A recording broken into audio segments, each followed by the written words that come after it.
Hello,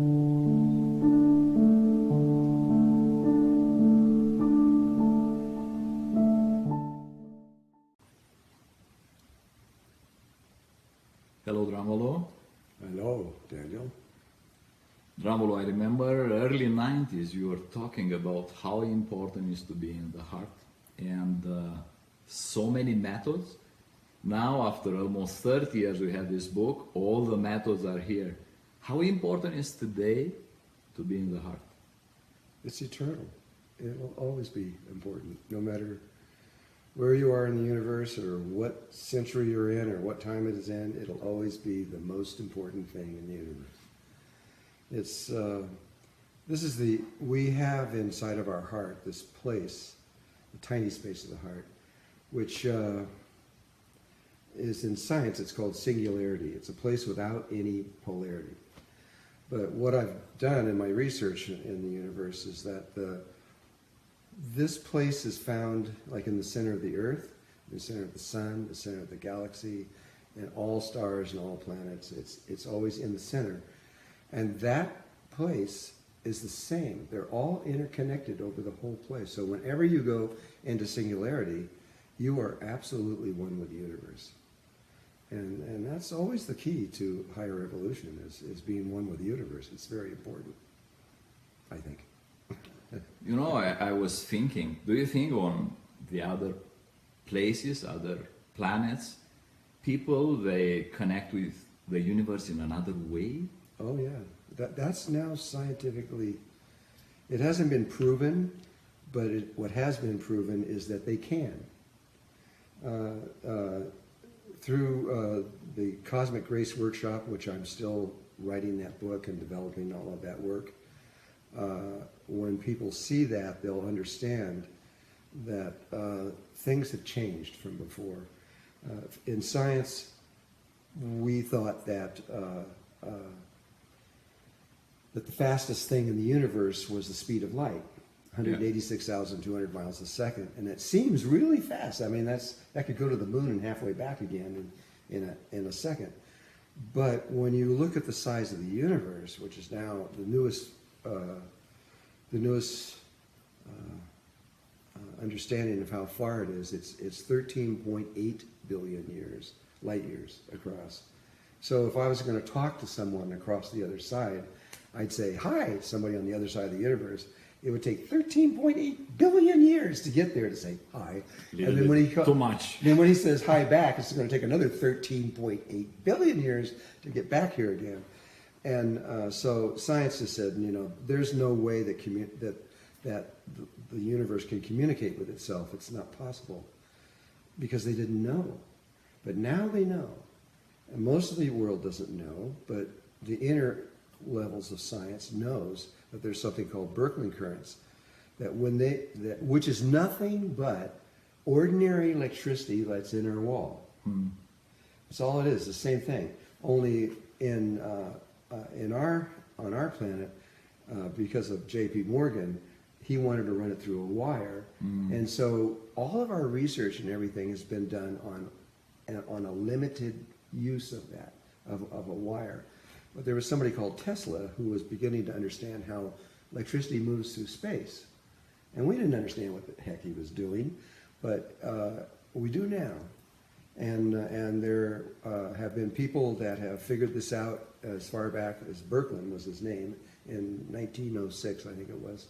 And then later, in 1969, science rediscovered it again, and then it took them a couple of years to figure it out, that it was figured out earlier, and then they called it the Birkeland currents in his honor. Birkeland currents, in the first mathematics when they came up with it, was that Birkeland currents would be moving at least 20 billion times faster than the speed of light. And that would mean that it would go all the way across the universe. Instantly. No, it would take about a half a second. Oh my God. And so that kind of makes it a little jumpy, but it's possible. But now they know, they've gone further into this, and even if you said 900 billion times faster, it's too slow. Because they now realize, through what they're understanding, is that time and distance or space is not real. Absolutely. It's just something that we create in our head, but has nothing to do with the actual reality. And so now what they've found is that the Birkeland currents can move from anywhere in the universe to anywhere in the universe in 0 time, not even nanoseconds.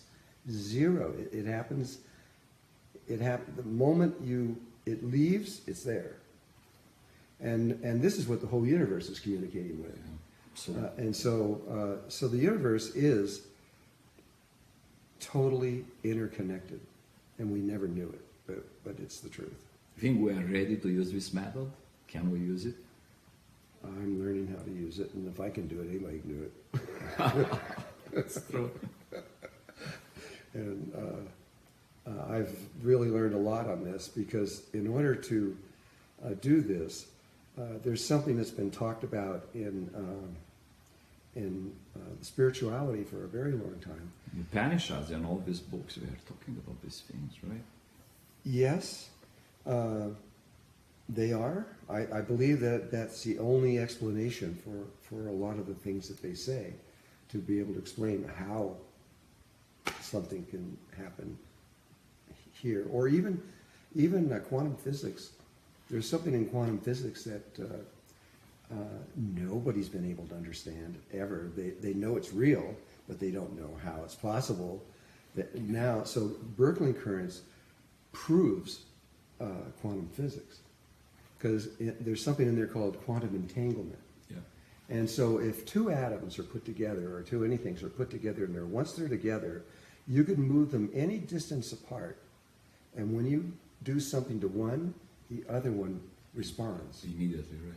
instantaneously, no matter how far away it is. And that is the definition of Birkeland currents.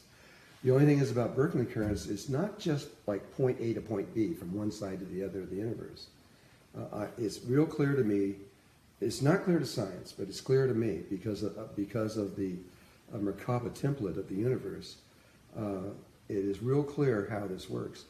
And so if you put a very complicated message, a video message on the Birkeland currents, it's just electricity, it's no different, you can still do it, and then shoot it into space, it will reach not just point A to point B, but it'll reach every single place in the universe on that level of size, as well as all the bigger sizes and the smaller sizes that go down infinitely and infinitely out. It will reach everywhere. There will not be anywhere that message won't go. You can imagine all these holy books, they said we can, and probably we will change in like 24 hours. So if we have one of these things, we might do the Once jump, we begin to understand what the Birkeland currents are inside the human body, that's where it's like that. At that moment, once we really get it, that's what the Vedas talked about, where we're going to learn about electricity and electromagnetism and all these other things, and we're going to fly through the sky through metal boxes and all this stuff. But the bottom line is they say that once something happens to us, there will be a time when we're going to get this thing, and once we do, in a single day, 24 hours, we change. We drop all science and all technology and all that shit and just throw it in the garbage, because we know that we can do anything from within our heart, anything at all. There is no limit, and of course at that moment we're no longer human in the way we think of ourselves as being human. We would be considered gods with a small g, but it's really we are intimately connected with God with a big G, where it's who we really are, and so we're not there yet, obviously, and that's another whole subject of why we're not there yet. But we will reach this point. It's inevitable. Well, I think it's connected with the heart, what you said it at the beginning of this talk, That's the reason I'm pushing people to this meditation and this workshop, and I do these marathons, stay in the heart, and I push them, stay in the heart more and more and more, and suddenly I see the change, I think that's the only way. Yes, I think it is too. The more you stay in the heart, the more you begin to understand who you are and what all life is about. If you do it from the brain, where most people are up here all the time, you're you're polarized. All your thoughts are polarized, your conclusions are polarized, everything else is, and you can't ever reach the understanding of oneness, of singularity. It's just not possible. But so staying in that singularity place slowly and maybe even very quickly gets you connected to all life everywhere. I've had some experiences now that I don't think I can talk about here, but you'd think I was crazy. But I'm really, truly beginning to understand this at this point, and this is why I want to write it into a book, and a book is also polarized, so it's difficult to get things from books. But I'm doing that so to define it the best I can, so that. But once people understand it, you can't control them, because they're going to go in the direction that they know is right for them, no matter what you say. Yeah. And that's the way it should be. And so I'm going to do my part in all of this and try to get this understanding that's barely being held by the world right now. It's just a few people get it. And it's not out there. It needs to get out there. It will change how we communicate with each other. We don't need cell phones. Telepathy on any level is really clear, and it's part of evolution, and it's nothing to be afraid of or concerned about or anything. It's just what life is giving to us, and it's in every one of us. There's no exception. Yeah. I don't care if you're a really bad person, you still have it inside of you. And you can do it. And they could do it too. And so it's all about just relaxing and really learning to love life, because that's so important in all of this, is not being so concerned. I went through a couple of years of really kind of losing it in a way. But in a way, I see now I needed to lose it to see it again. Yeah, you stay in seclusion and meditated for last 2 years, but you came now with such a big thing, you know. It might change the world. I mean, I've really had a lot of help. The Mayans, as I was trying to understand how the flows move through the body, I was not, I needed help, because it's very complex. Human body's complex, but on these levels it's really complex. And I was really needing help, and I was asking, for help. And my guides came in, but, Thoth and these people, but they didn't know much about this either.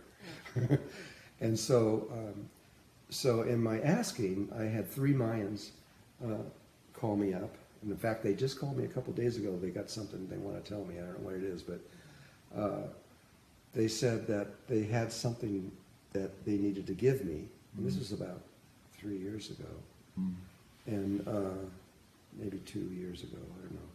And they came up here to Sedona, and they wanted to give me something, but they didn't tell me what it was until the last minute. And so for 3 days we did a ceremony, and so I'm just going through the ceremonies and wondering where we're going with all this. And then at the end, they brought out 13 crystal skulls. Yeah. And they were small ones. And they then introduced to me this crystal skull.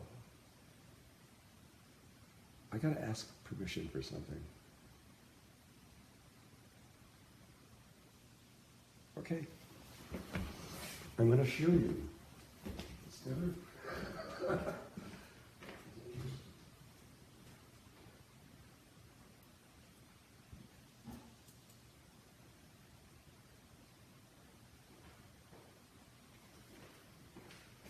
Nobody's seen this before.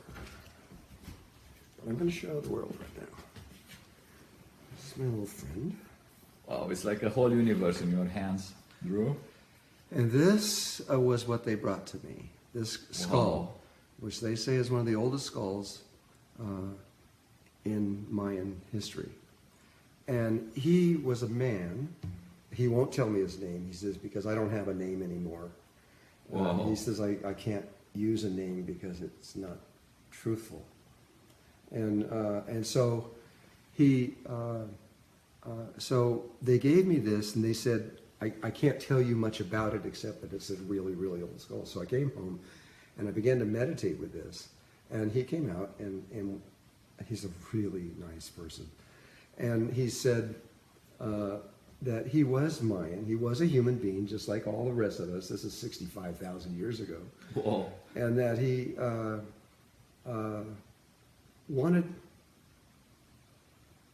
he began to understand the same thing that I'm understanding now. And when he did what I'm doing now, he left this form and he went into, I'm going to put it down because it's heavy for a moment, and he went into an expanded state, which is what we're all going to go through. And he's here specifically to make sure that I do this right, the best I make it happen well. And so there is a process inside the body. Our bodies are set up for it. We're made for this. And it's something that is talked about in spirituality, but very few people have any idea what it means. Yeah. The words, the human mortal coil. What does that mean? We are, according to spirituality and a lot of discussions around the world, we are a coil, like a coil of a refrigerator or something. Yeah. We're a way of channeling electricity in a certain kind of way. Right? And so we have all the complex mechanisms inside of our body that if we breathe in a certain way and we do certain things, and it's all connected to the heartbeat. Everything is. The heartbeat, when it beats, every time it goes thump thump, there is a flow of energy that goes out this way and a flow of energy that goes out the bottom that we can't perceive because it's insulated inside of a tube. And when it gets to, and so this is, every person's doing this right now. So if it doesn't go out very far, it only goes out about 20 feet above and below us because you have to do something. And so when the heart beats, it goes thump thump, there's this flow of electricity, and that flow of electricity creates a very powerful magnetic field that science, through HeartMath and Stanford, have been able to prove. You demonstrated that, right? Yes, and so that flow creates a magnetic field that starts right at the heart chakra and comes and starts expanding and starts getting bigger and bigger and bigger. And then when the next heartbeat comes, another one comes right behind it. And so there's these things that are every timed by according to your heartbeat. They're right behind it, and they keep expanding out to approximately, depending on your height, about 60 feet. Oh. And now Stanford can only test it out to about 10 feet, but Dr. Hart and his equipment can see it out to 50 feet. But we know by the geometries of the Merkaba template that it's actually bigger, a little bit bigger than that. Yeah. And I just talked to this world-class electromagnetic scientist who, I don't want to use his name because I just don't want to, he's too well known. But he, in my discussion, he was talking about, he's doing this testing on Berkeley currents. He's one of the people who's going to prove certain things about it. And I said, well, what about the heart? And he goes, well, what about the heart? And I says, well, there is and then I talked about Stanford. There's a magnetic field that goes out and the same thing. Right. And I says, if there's a magnetic field there, that's created by an electrical flow. Right. And in order to make a magnetic field that far out, it takes a lot of electricity. Yeah. So where is that coming from? And it's all about the new mathematics of what Marco Rodin is doing, and a lot of other things we're learning. And so this is a whole new thing that if there is anybody on earth that knows about this, they're probably not talking about it. But this is my job. And so this is important. And so I'm about to write 3 books. Actually, the first 2 are the most important ones. The first one is on, and it's going to be called The Ancient Secret of the Flower of Life, Volume 3 and Volume 4. We are waiting for them. Volume 3 will be the one to explain all this science and all this stuff of how it works inside the human body. This is, by the way, is very concerned by most of the governments because they made even the discussion of Berkman currents illegal for a very long time. They don't want that, believe me. Not from 1969 until just recently, you don't see anything anywhere because nobody will give you any funding or anything if you even say the word Berkman currents. Yeah. But if you say the word Berkman currents and human coil in the same sentence, It's even that is their ultimate fear. more dangerous. Because one person becomes more powerful than anything on earth. But that person can't use that.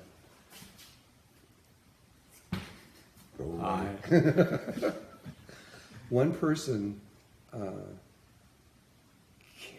can't and won't use that in the kinds of ways that somebody may think in polarity. Because when you're in unity, in this singularity, it's just not possible. Yeah. It just isn't. You just can't do those things. You can't do anything to harm anything anywhere in the universe. So you still have to be in the heart. You have to be in the heart. You can't make these. You can't put all these things together if you're not enough. Not just anywhere in the heart, not just in the outer fields, but in that tiny space. Let's just talk about that. That's where there's a huge magnetic field. Yeah. Let me make it smaller. There's a huge magnetic field goes around like that through the body. Yeah. And it's separate. Well, as the field lines come together, they're polarized. But they keep coming closer and closer and closer, and there's this place in the heart, a tiny space, that where they get so close, they lose their polarity. And only for that little tiny instant of time, there's no polarity. Unity. And so by existing inside that polarity, that's the only way that you can begin to realize the truth of what this means. There's nothing from your brain that will ever get there. Yeah. Not ever. I don't care how brilliant. You can have an IQ of 2,000, but it won't make any difference. Because you have to literally exist inside that space when you're doing it. And so he really helped me, this guy, because he knew what I was going through and what I was trying to understand. And so when I was trying to do these things, he was saying, well, you got to do this, you got to do that, and tell me. And he really, I finally was able to do it. I can do it now. It's awesome. And so I don't know what else I can say about this. Let me think for just a moment. Well, the other thing that is important to know is that you can't do this under normal conditions if you're just breathing. You can't, even though it's creating this huge energy field and making this huge magnetic field, which is way more powerful than anybody understands about the human body, it isn't enough to stream energy out so far that it actually connects you to the universe. The only way you can do that is through Tantra. That's sacred sex. And in Tantra, you can generate enough energy when you focus it properly and do the right thing and all these other little details. You got to do it once. I can't help it, but it's complicated. A stream comes out of you that actually activates your mortal coil. Wow. And so suddenly you're putting out not a relatively small amount of energy, but you're producing very, very huge amounts of energy. And they still can't measure it because it's inside of an insulated tube. The tube that runs through the body is in 3 circles. And there's three different things, and the outer one is the positive electrical field moving either up or down. It can move both directions. And the inner field, in the core of the whole thing, is the negative field. Yeah. And it's the same way. It can move either direction, and both at the same time. But the energy, the space in the middle is chi, or prana. And it's going. And it's just there, and it's moving with it can go up and down also, but it keeps the negative and positive separate from each other. And so, for whatever the reason is, and I don't know why, science has never been able to measure this. They should be able to, but they haven't, that I know of, anywhere in the world. So, I know I'm not saying very much, but that's what this is all about. I believe you said a lot. Yeah. A lot of new things. Well, and so good news. I'm working as hard as I can to get this together, and we're very close at this point. One of the things is that Marco Rodin, the mathematics is something that no one's ever really known before. Yeah. They knew half of it. They knew Gurdjieff's work, the Russian Sufi, and the Enneagram, but they didn't know that there were two Enneagrams. One is electrical energy, rather, and the other one is matter. E equals mc squared, and opposite.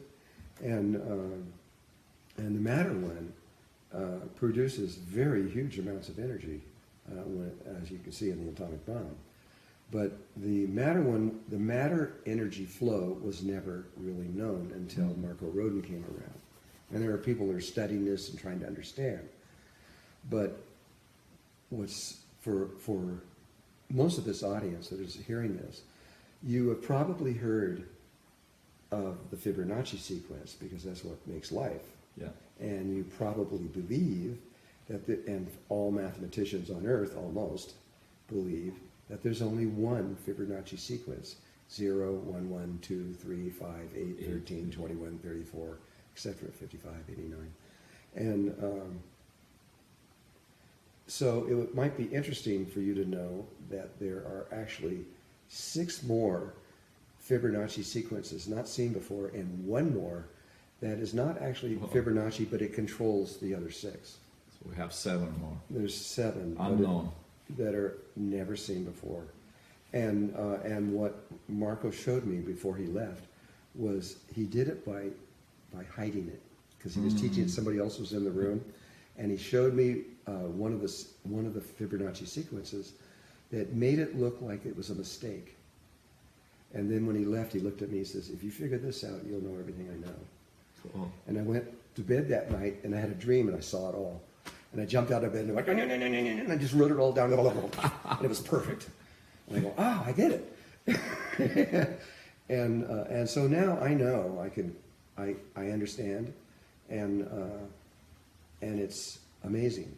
It really is amazing. Any mathematician that thinks he knows everything about math and saw this, he would feel like a child. Yeah. Because this is God mathematics, calculus and algebra and all this cosmic stuff. Mathematics. This is man-made mathematics, and it's an approximation. It is not actual fact. And so when you see it, your heart and mind both instantly know it's true. You can't help it. You know it's true. And there was a movie that just came out called Arrival. The Arrival. Yeah. It's still out there right now. And it's very good at showing how the dimensions are separated by 90 degrees and all these kinds of things. But there was one thing that happened in that movie that I got just like, wow, they're talking about this? They're talking about the other Fibonacci sequences there. And so somebody knows something. And you're in that cave type thing, and there's a invisible film running across, membrane, and these seven-legged octopus type things come up, and at one point he's talking to a human on the other side, this woman, and he puts his hand on the screen, which has 7 fingers, and she thought, well, okay, so she put both of her hands on him, And no. And she took him down and she put one hand Just on one it. hand, right? That was the proof that they knew what they were talking about. So whoever did this movie really does understand something that probably very few people understand. We can't ever have 7 fingers because 7 is not in our Fibonacci sequence. It goes, 1, 1, 2, 3, 5, 8. There's no 7 in there. But I can show you a Fibonacci sequence that does exactly the same thing as a And Fibonacci sequence. with 7. And it has 7 in there. And so higher life forms are using that rather than what we're using. Well, So ETs don't have the same kind of DNA and everything else that we have. We're really different. And I couldn't even sleep that night when I saw that because I realized that there are other people out there that are getting this at the same time. So that's really cool. It's the purpose, right? Everybody needs to know. So it isn't. Nobody has the copyrights on this kind of thing. You can't have it on geometry, and you can't have it on mathematical sequences either. right. And so it belongs to the world. And once they see it, The universe. Sure. you're going to have a million movies coming on these other life forms of how they are based on whole different principles than what we are. So that's probably about it in this. Thank you, Drunvalo, from all of the world that are watching us now, today, and I'm sure we are coming back soon. I didn't realize until this moment, but right behind us, on there, is There is the a mathematics of 7. 7, yeah. That's exactly what we're talking about. Thank you. We love you. Thank you for this That was just beautiful talk. total coincidence. Thank you. Okay, Thank you. thank you. All right. Bye-bye.